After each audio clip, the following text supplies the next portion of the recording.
یا رب العالمین صل علی طه الامین بسم اللہ الرحمن الرحیم، السلام علیکم ورحمۃ اللہ وبرکاتہ۔ آج کی نشست میں انشاءاللہ العزیز 26ویں پارے کی تلخیص ذکر کی جائے گی۔ 26ویں پارے کی ابتدا سورۃ الاحقاف سے ہوتی ہے۔ یہ سورت مکی ہے، اس کے 5 رکوع اور 35 آیات ہیں۔ ترتیب مصحف کے اعتبار سے اس کا 46واں نمبر اور ترتیب نزول کے اعتبار سے یہ 66 نمبر پہ ہے۔ اس کی آیت نمبر 21 میں علاقہ احقاف کا ذکر کیا گیا۔ اس مناسبت سے اس سورت کا نام احقاف رکھا گیا ہے۔ اس سورت کی ابتدا میں کلام مجید کی حقانیت کو بیان کیا گیا ہے۔ آیت نمبر 15 میں ماں باپ کے ساتھ حسن سلوک کی تاکیدی حکم ایک مرتبہ پھر ذکر کیا گیا۔ ماں نے حمل اور وضع حمل کے دوران جو مشقتیں جھیلیں ان کا ذکر کیا گیا۔ اس کے علاوہ دودھ چھڑانے کی مدت 30 ماہ یہاں پر ذکر کی گئی ہے۔ اس کے علاوہ ماں اور باپ دونوں کے ساتھ حسن سلوک کا حکم دیا گیا، اور لیکن ماں کی قربانیوں کا زیادہ ذکر قرآن پاک میں آیا ہے، تو اس لیے بندے کو اس کی استحقاق کی طرف متوجہ یہاں پر کیا گیا ہے۔ اس کے بعد آیت نمبر 20 میں ارشاد فرمایا جا رہا ہے کہ جس دن کفار کو دوزخ میں جھونک دیا جائے گا تو ان سے کہا جائے گا دنیا میں تم نے بڑے مزے لوٹ لیے ہیں، بڑی آزادی کر لی ہے، اب عذاب جہنم کے مزے چکھو جو تمہیں ذلت والا عذاب دیا جائے گا۔ اس کے بعد آیت نمبر 21 میں فرمایا گیا جس جگہ قوم عاد کو عذاب دیا گیا تھا وہاں کثرت سے ٹیلے ہیں۔ اس جگہ کو احقاف کہا جاتا ہے۔ احقاف حقف سے ہے، اس سے مراد خمدار ٹیلے ہیں۔ تو بعض لوگوں نے کہا یہ یمن کا ایک علاقہ ہے، اسی کو احقاف کہا جاتا ہے۔ اسی مناسبت سے، اسی واقعے کی مناسبت سے اس سورت کا نام احقاف رکھا گیا ہے۔ آیت نمبر 29 میں جنات کی حضور نبی اکرم صلی اللہ علیہ وسلم کی بارگاہ میں حاضری کا ذکر کیا گیا کہ حضور نبی اکرم صلی اللہ تعالی علیہ وسلم جب طائف کی وادی میں تبلیغ فرمانے اور وہاں کے دکھ اٹھانے کے بعد مکہ شریف واپس تشریف لا رہے تھے تو راستے میں ایک جگہ نخلا ہے، وہاں پر آپ تشریف فرما ہوئے اور رات وہیں پر گزاری۔ صبح نماز فجر ادا کی، فجر کی نماز کے اندر تلاوت فرما رہے تھے اور جنات کی وہاں سے گزر ہوا۔ جیسے ہی جنات نے مصطفیٰ کریم صلی اللہ تعالی وسلم کی زبان اقدس سے کلام الہی کی تلاوت سنی تو سارے وہاں پر آ کر حضور نبی اکرم صلی اللہ تعالی وسلم کی کلام کو سننے لگے اور ایک دوسرے کو خاموش رہنے کی تلقین کی۔ جب مصطفیٰ کریم صلی اللہ علیہ وسلم کی زبان اقدس سے یہ کلام الہی کو سنا تو ان پر بہت اثر ہوا۔ یہ واپس اپنی قوم کے پاس جاتے ہیں اور اپنے قوم کو اس کی خبر دیتے ہیں، تو وہاں سے وفود کے وفود حضور نبی اکرم صلی اللہ تعالی علیہ وسلم کی بارگاہ اقدس میں آتے ہیں اور اسلام قبول کرتے ہیں۔ جن راتوں میں مصطفیٰ کریم صلی اللہ تعالی علیہ وسلم کی بارگاہ کے اندر یہ جنات کے وفود آئے، ان تمام راتوں کو لیلۃ الجن کہا جاتا ہے۔ ان کا باقی ذکر انشاءاللہ العزیز سورۃ الجن کے اندر ذکر کیا جائے گا۔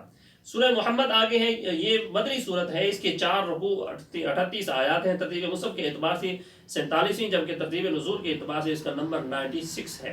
اس سورت کی دوسری آیت میں مصطفیٰ کریم صلی اللہ علیہ وسلم کا نام مبارک ذکر کیا گیا ہے۔ اس مناسبت سے اس سورت کا نام سورہ محمد رکھا گیا ہے۔ اس سورت کا نام سورۃ القتال بھی ہے۔ اس سورت میں جہاد اور قتال کا احکام بیان کیے گئے ہیں، اس لیے اس سورت کو سورۃ القتال بھی کہا جاتا ہے۔ اس سورت کے شروع میں فرمایا گیا کہ کفار کے اعمال ضائع جبکہ مومنین کے اعمال مقبول اور گناہ ان کے مغفور ہیں۔ آیت نمبر 4 میں جنگی قیدیوں کے ساتھ کیا سلوک کیا جائے، وہ 3 طرح کے سلوک ذکر کیے گئے ہیں۔ نمبر 1 کہ انہیں قیدی کر دیا جائے تاکہ وہ مسلمانوں کو دوبارہ شر نہ پہنچا سکیں۔ جنگی قیدیوں کے ساتھ دوسرا طریقہ یہ اختیار کرنے کا حکم دیا گیا کہ اگر قبول اصلاح کی امید ہو تو ان کی اصلاح کی جائے۔ تیسرا طریقہ حکم دیا گیا کہ ان سے فدیہ لے کر ان کو چھوڑ دیا جائے۔ سورہ محمد کی آیت نمبر 15 میں اہل تقوی کے لیے جنتی نعمتوں کا ذکر کیا گیا ہے، اور سورہ محمد کی آیت نمبر 20 میں جہاد کے حکم نازل ہونے کے بعد منافقین کی بزدلانہ رویے کو بھی بیان کیا گیا، اور سورہ محمد کی آیت نمبر 24 میں فرمایا گیا کہ جن لوگوں کے دلوں میں نفاق کی بیماری ہے اور وہ یہ گمان کرتے ہیں کہ اللہ ہمارے دلوں کے فتنوں کو ظاہر نہیں کرے گا۔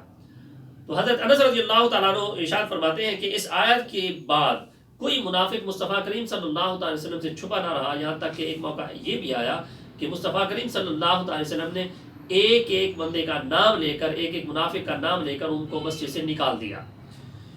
آگے سورہ محمد کی آیت نمبر 35 ہے۔ مسلمانوں کو ہمت دلائی جا رہی ہے کہ تم کفار کے ساتھ مقابلہ کرتے رہو، اللہ نے تمہیں ہی غلبہ عطا فرمانا ہے، تمہاری مدد فرمانی ہے، نصرت تمہیں تمہارے ساتھ ہی ہے۔ اس کے بعد سورہ فتح ہے، اس کی یہ مدنی سورت ہے، اس کی 4 رکوع 29 آیات ہے۔ ترتیب مصحف کے اعتبار سے 48ویں سورت، جبکہ ترتیب نزول کے اعتبار سے اس کا نمبر 112 ہے۔ اس سورت کا نام الفتح اس کی پہلی آیت سے ماخوذ ہے۔ اس سورت کے شروع میں اللہ رب العالمین نے سورہ حدیبیہ کو فتح مبین قرار دیا ہے۔ اس کے بعد آیت نمبر 8 سے اللہ رب العالمین مصطفیٰ کریم صلی اللہ علیہ وسلم کی شان کو بیان فرمائی ہے کہ ہم نے آپ کو گواہی دینے والا، جنت کی بشارت دینے والا اور عذاب سے ڈرانے والا بنا کر بھیجا ہے۔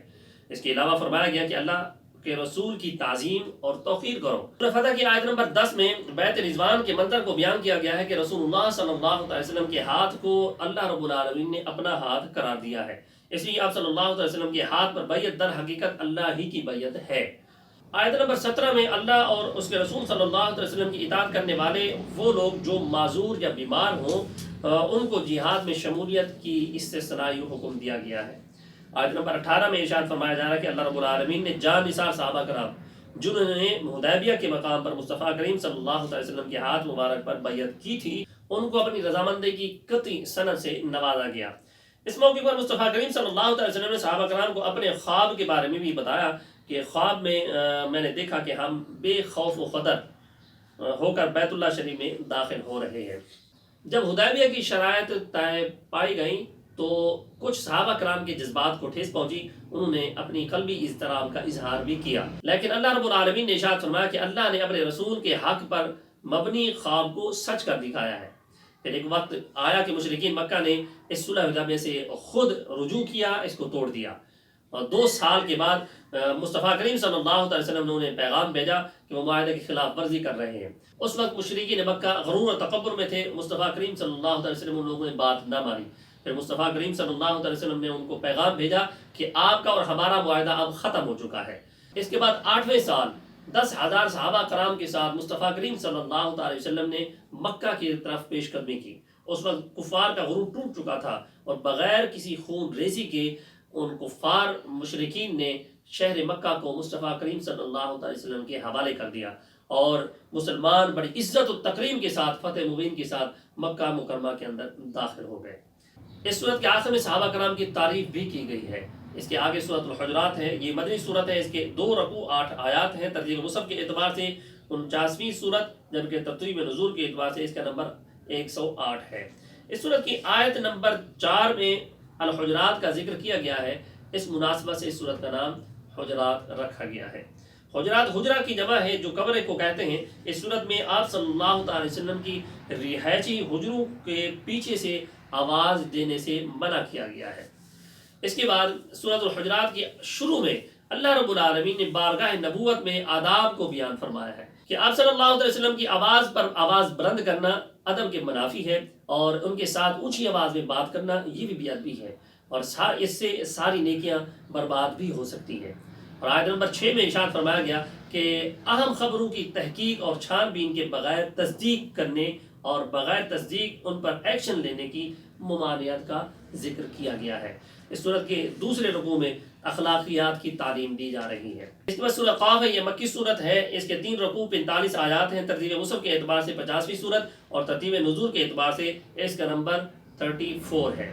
اس صورت کا نام اس کے پہلے لفظ قاف سے لیا گیا ہے۔ اس صورت کو مصطفیٰ کریم صلی اللہ علیہ وسلم فجر کی نماز میں اور جمعہ کی نماز میں اکثر تلاوت فرمایا کرتے تھے۔ ابتدائی صورت میں مرنے کے بعد زندہ ہونے پر کفار کا تعجب ذکر کیا گیا۔ اس صورت میں اللہ رب العالمین کی قدرت کی نشانیاں بھی ذکر کی گئی ہیں۔ اس کے بعد آیت نمبر 16 میں فرمایا جا رہا ہے کہ اللہ انسان کا خالق ہے اور اس کی شہرت سے بھی زیادہ قریب ہے۔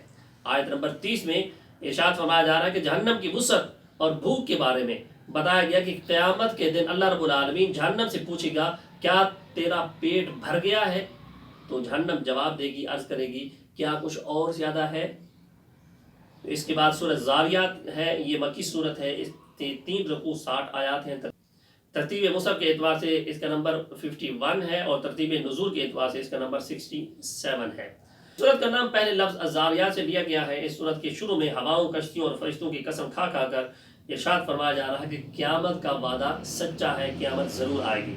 اس کے بعد آیت نمبر 51 میں اہل تقویٰ کی اوصاف ذکر کیے جا رہے ہیں کہ وہ رات کو بہت کم سوتے ہیں، پچھلے پار اللہ کی بارگاہ میں استغفار کرتے ہیں، اور آخر میں حضرت ابراہیم علیہ السلام اور ان کے پاس بشری شکل میں فرشتوں کا آنا اور حضرت ابراہیم علیہ السلام کو ان کی ضیافت کا اہتمام کرنا اور فرشتوں کا نہ کھانا، اور حضرت ابراہیم علیہ السلام اور حضرت سارہ رضی اللہ تعالی عنہا کو بڑھاپے کی حالت میں حضرت اسحاق علیہ السلام کی ان فرشتوں کی بشارت دینے کا ذکر کیا گیا ہے۔ آج کی نشست میں اتنا ہی۔ دعائیں رب کریم ہم سب کو قرآن سیکھنے، سکھانے اور اس پر عمل کرنے کی توفیق عطا فرمائے۔ اللہم نور قلوبنا بالقرآن وزین اخلاقنا بالقرآن ونجینا من النار بالقرآن وادخلنا فی الجنة بالقرآن۔ السلام علیکم ورحمۃ اللہ وبرکاتہ۔ في كل وقت وحين